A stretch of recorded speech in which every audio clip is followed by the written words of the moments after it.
Hello everyone, this is Michelle Fox and welcome back to The Simple Quilter. Today I'm going to be showing you how I take the panel behind me and make a very simple yet beautiful little baby quilt.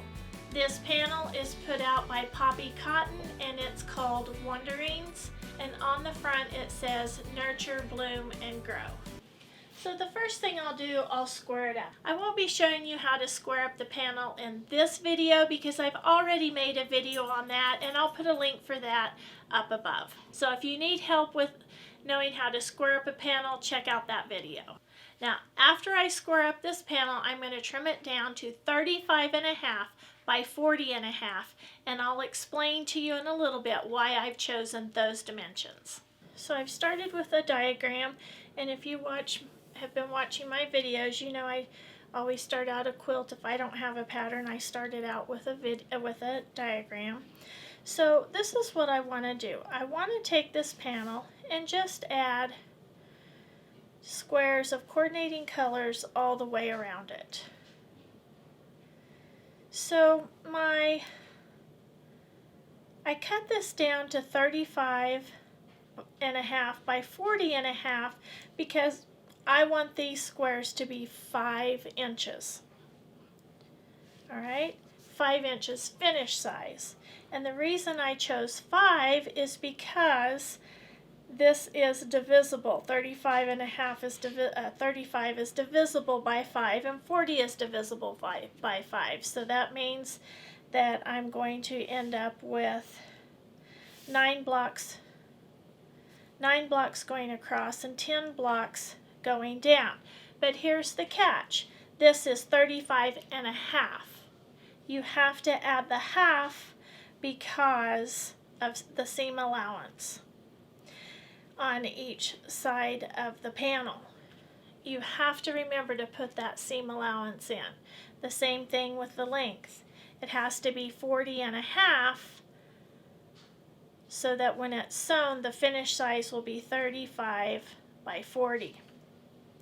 So the blocks, each of these individual blocks will finish at 5 inches, but I will be cutting them at 5.5, and then that half an inch is taken up in the seam allowance on each side. So this quilt is going to require 34 5.5 inch blocks and the one panel, and it will finish at 45 by 50.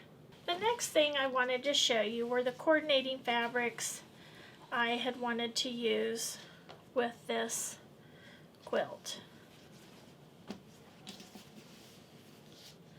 Now I don't believe that any of these are in that same fabric line, the Wanderings fabric line. A lot of these are made by Poppy Cotton, so they will coordinate, but they're not per se from the same collection. Okay, so from the fabric that I picked out, I cut out 5.5 inch squares.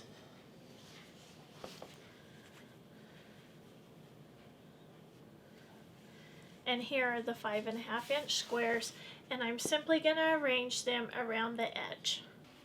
So you can see I have them all nicely arranged like I'd like them, and I'll simply take a picture of them so that when I go to sew them together I won't get them mixed up.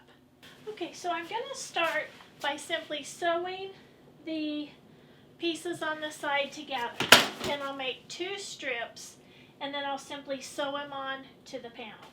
So I've taken all the squares down on one side and put them in sets of 2, just like I had them lined up there.